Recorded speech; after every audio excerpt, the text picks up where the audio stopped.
Colby has a very gentle and I would say mature personality for a puppy. He's only 1 year old, and even through all the transitions that he's had to endure up to this time, he's very polite and gentle. He's not aggressive, he's friendly, he's your typical puppy. He's great with everybody. And the condition that Colby has is a lateral patella luxation. The luxation can either go towards the outside or laterally or medially towards the inside. And in Colby's case, he just didn't develop a good groove for that kneecap to ride in. And if it doesn't have a good home to fit in, it's more likely to luxate or pop out of the groove. So we go in and loosen all the tight tissues on the lateral aspect of the knee, and then we want to deepen this groove so it allows us to give the patella a good groove to fit in, but it doesn't ruin the cartilage. And then to hold it in place, then we want to tighten up all of the very loose soft tissues on the medial aspect of the joint. So we have 3 different tiers of groups that we try to help. The third tier is shelter and rescues, where animals are surrendered, the owners can no longer care for them, and then we kind of help get them the treatment that they needed. And in Colby's case, he was accepted because his condition was just very debilitating. Even though it wasn't emergent in nature, it did greatly impact his lameness and his ability to function. So we knew that we needed to help him in order to find his forever home. Colby is only about a year old, and had we not corrected the developmental condition that he had, he would be debilitated, as he got older. So with the help of Project Go, I'm thrilled that we were able to correct this condition, and his long-term prognosis is excellent. I would give him about a 99% chance of returning to normal function, where he can go back to running and jumping and playing, and he will have an excellent quality of life. And had we not intervened, he would have been quite debilitated. And I'm honored to be a part of the Project Go surgical team, and this is one of my favorite procedures to perform, because we can take an individual patient that is very debilitated and we can essentially give them a normal quality of life with the help of Project Go donations. So thank you. Well, Colby is now getting adopted and he's gonna live a great life. I'm so excited for him.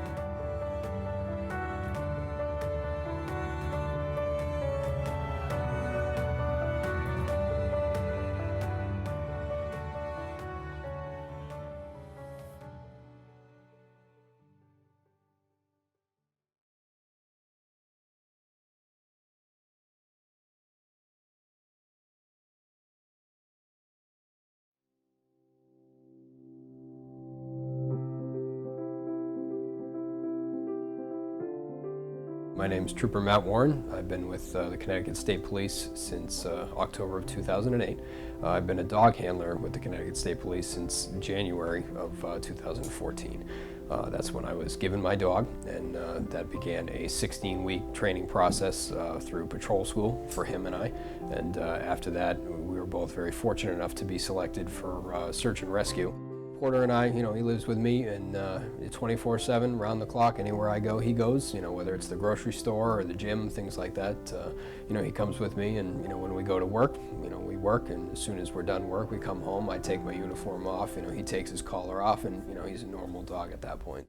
And new tonight at 6, a state police canine has been injured at a fall at Rocky Neck State Park while searching for a missing woman. Police say canine Porter was helping with that search last night. We were looking for a suicidal female. She had made mention to her girlfriend at the time, as well as her peers, that she wanted to end her life, and that she had been at Rocky Neck State Park earlier in the day. And we got called out. Unfortunately, at the time, I was the only search and rescue unit available within the area. So Porter and I commenced our usual off-leash hasty search of the area, and Porter actually came across and hit on the actual wine bottle that she'd been drinking earlier in the day. And we continued our search, which led us to a kind of a rock building, which goes up about 25 feet in the air, its foundation. And, Porter and I traversed that eventually, and at the top of it, Porter caught scent, of something, and unfortunately it's 11:30 at night by that time, completely dark, and he's a little farther ahead of me at that point, and when he caught scent, he went over the ledge, and he dropped between 20 and 25 feet, to his injury that he's suffering from now. I was recommended to Dr. Knapp through a physical therapist up in Colchester, Connecticut, who's phenomenal here at the facility, and I contacted Andrea, and they basically came with this incredible way of making this happen for him and for all of us involved.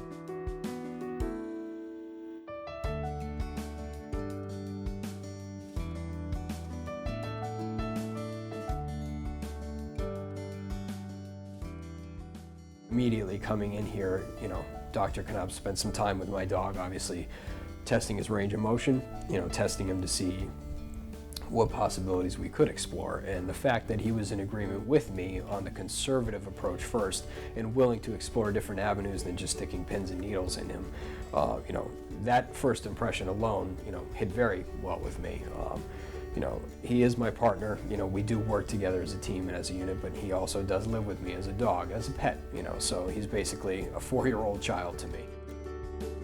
What we're doing is we're actually going into the hip or into the femur, and we're doing this fluoroscopically, so it's a real-time x-ray, so we can actually look and see, guiding a needle right now to make sure I'm going into the location.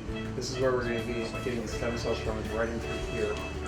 So we do all this through a little keyhole, so we just make a little punch, a little nick in the skin. You take a needle and glide it into the femur, we'll pull the stem cells down and bone marrow out.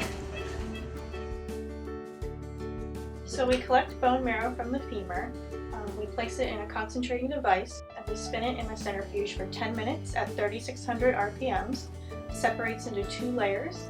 We remove the plasma, and then we take the very small portion of the top layer of the stem cells, and then we set that aside. For the blood, we collect blood from the jugular vein, we put it in the first concentrating device, and we spin it at 1 minute at 3,600 RPMs.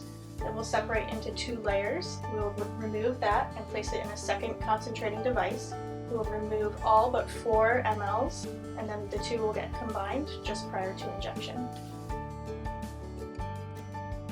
That kind of care, the kind of effort that the staff put forth to put this together in such an incredibly small amount of time, this all took place literally within a week and a half from start to finish, to me getting down here and him getting treated. It's second to none. At the end of the day, this was something where they reached out to us, and it really was a home run. I couldn't possibly have said no to this, and I would have done anything. I would have driven across the earth itself just to make this happen for him. So it was just incredible.